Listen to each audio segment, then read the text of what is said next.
Hello, fellow meddlers, Bruce here.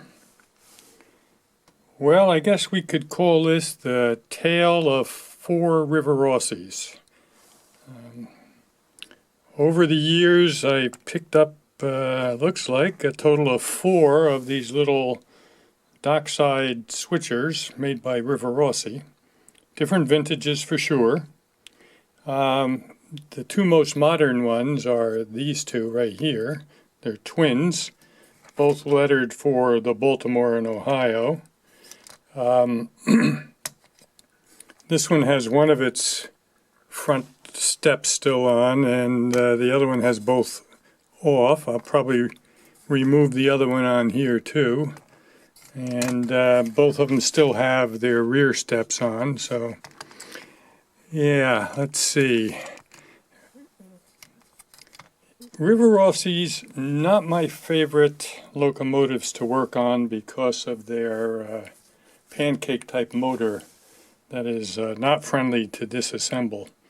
And so therefore, I can kind of squirt some solvent into the commutator area and so forth and get in just a tiny bit of it with a Q-tip, but not like working on a Varney or a Tyco or a Mantua where you can strip the motor down into its individual parts and really clean it up. So I'm going to see. These were all purchased as parts or repair, so I don't have much hope of any of them running immediately when I put it on the tracks.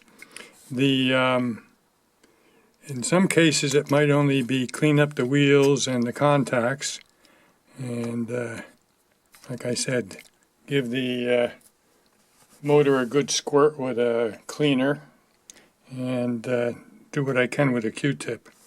So that's these two, and I'll probably start working on these two, since they're the most modern ones. This one, older vintage, some die cast going on here. Again, missing one of its front steps, has both of its back steps. But look at the valve gear on that.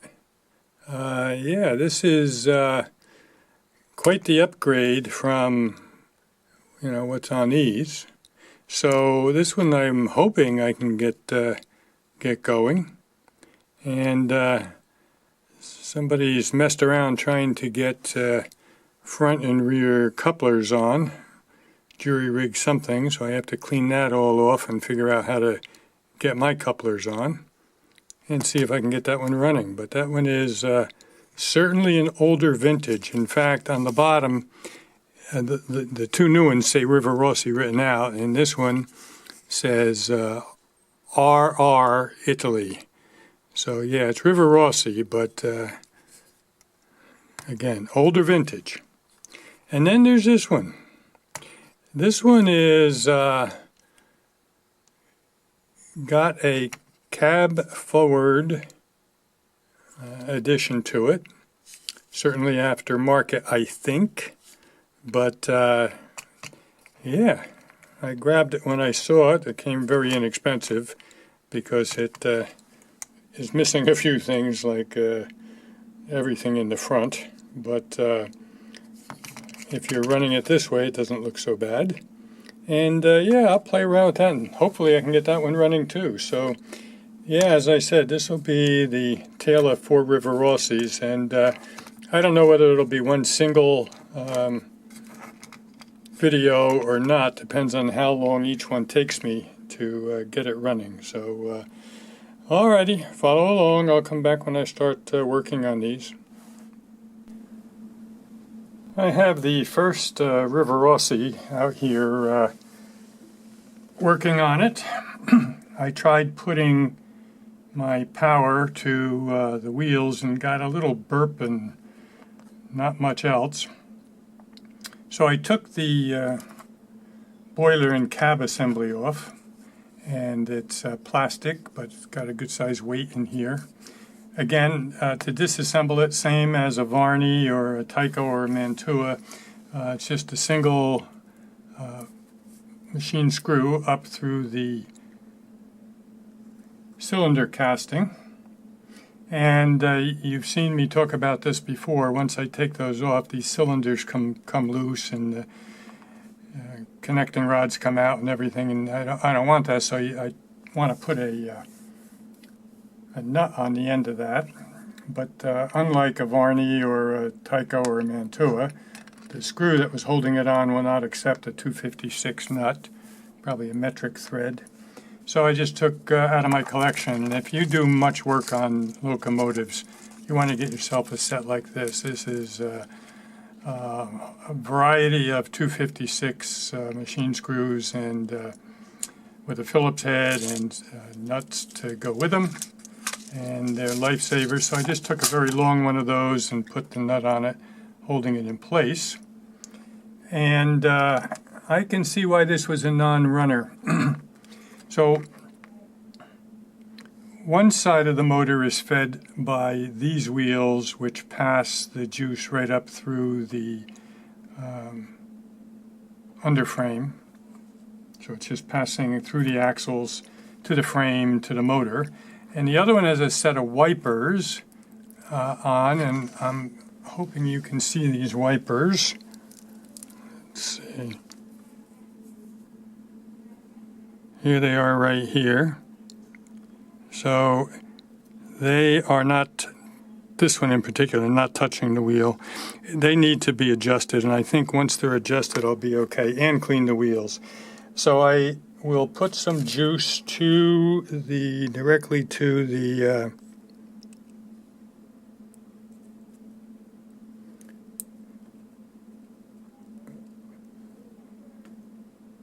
poles on the motor.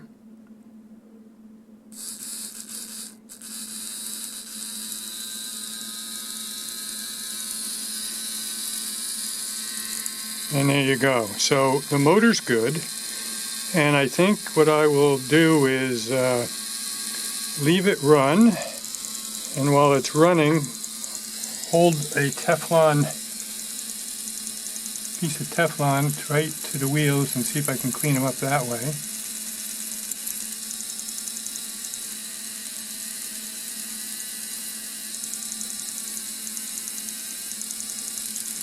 Told you this story before. My father-in-law was a machinist, and in the shop they use this to clean up metal parts all the time. And he brought a big plastic bag of scraps home one time, and I'm still working my way through those. All right.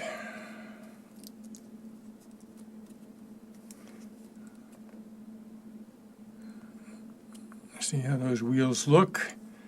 And then I have to tighten this down again.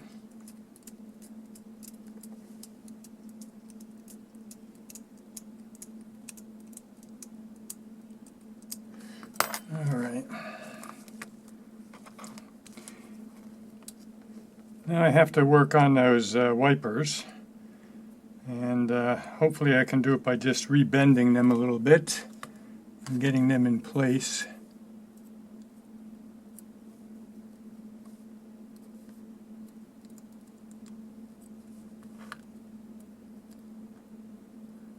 Some corrosion on this copper wire. I'm rubbing my tweezers back and forth on it, getting that corrosion off. Also a little bit of fluff on it.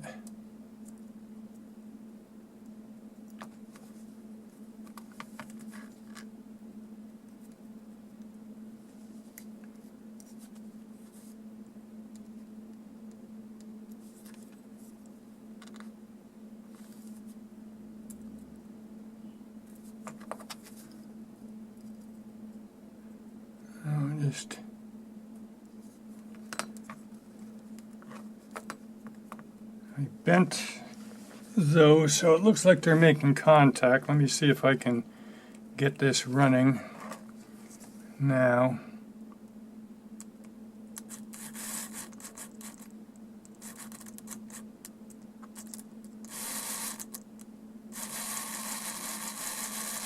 Well, that's positive. That's better than it had been. Now, whether those wipers will remain where I have them or not. I don't know. But I'm going to, while I have it like this, lubricate the shaft on the motor, put a little bit of grease on the worm gear, and put it back together and see if it'll run on the tracks. Talk to you then. Let's see if she'll run with the juice from the track.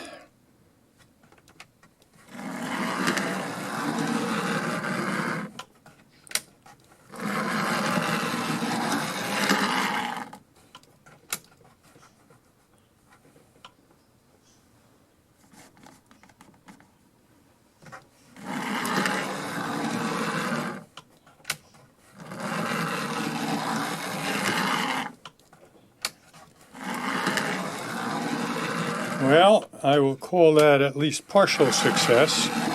Starting to run a little smoother as I run it for a while.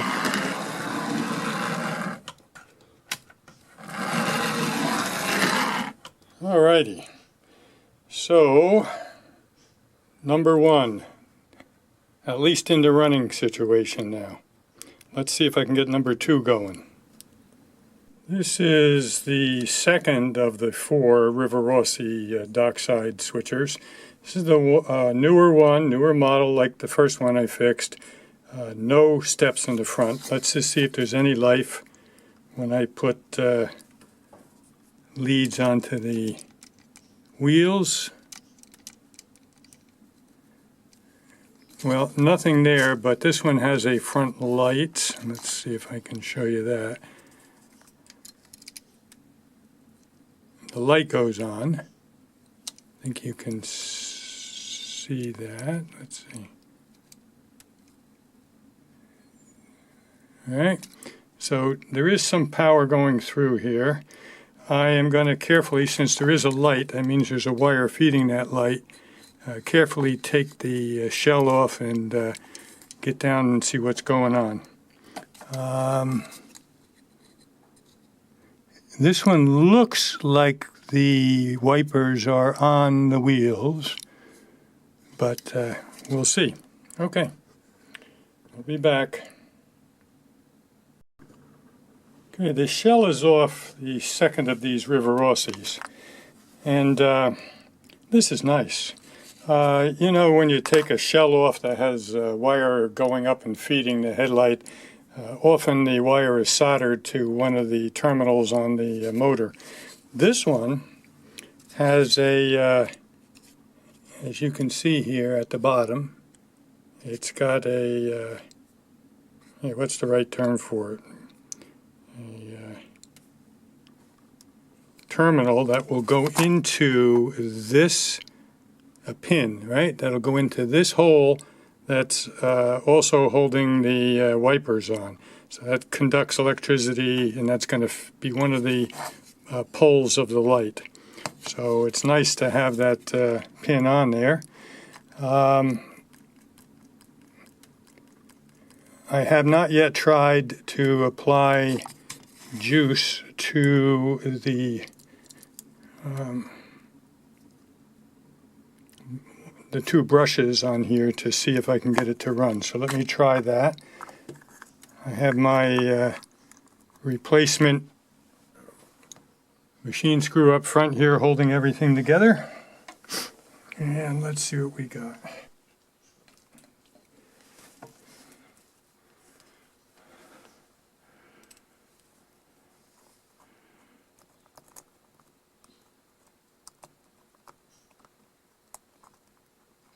Well, that's not good.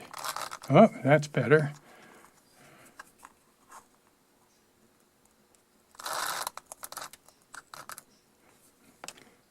I am able to get the motor to do a little turning by putting power right on the back of the brushes.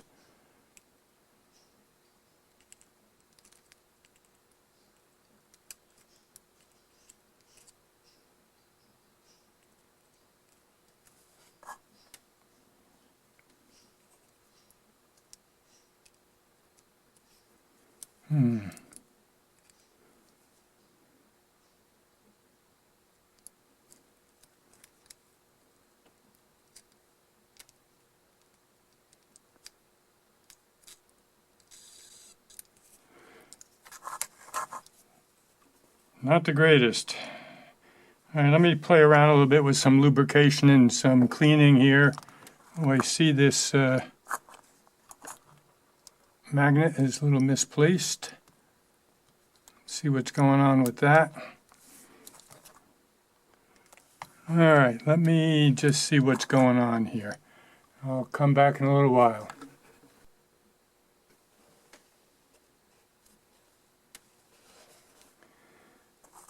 All right, let's see if we can get this motor running somewhat smoothly. Done some lubrication, and the more I run the motor, the better it seems to run. So I think maybe the brushes are cleaning off the commutator a little bit. That's running in reverse.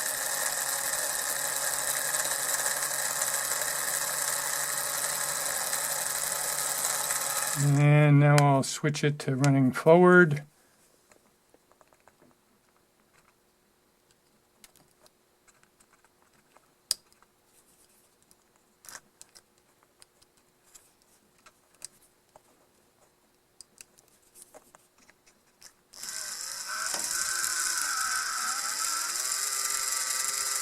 There we are.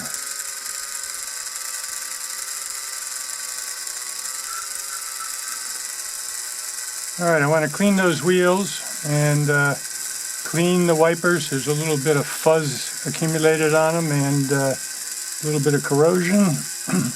And maybe I'll put the cab back on and see if we can run it on the track.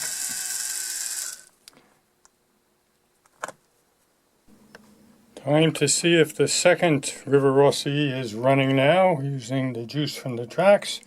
Let's see what we got. Movement forward. This one actually runs a lot smoother than the other one. Front light is on.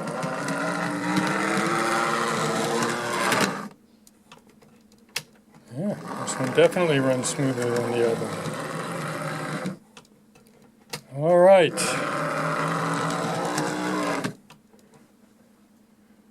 What we have here are 2 of the 4 Rivarossis running.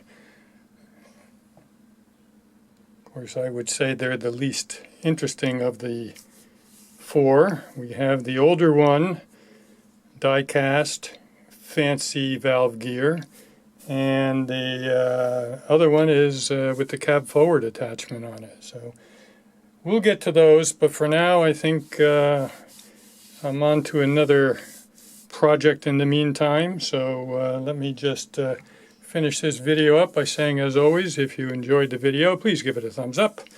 And if you've not already done so, please subscribe to the channel. Stay tuned to see if I can get those other 2 Rivarossi Dockside Switchers running.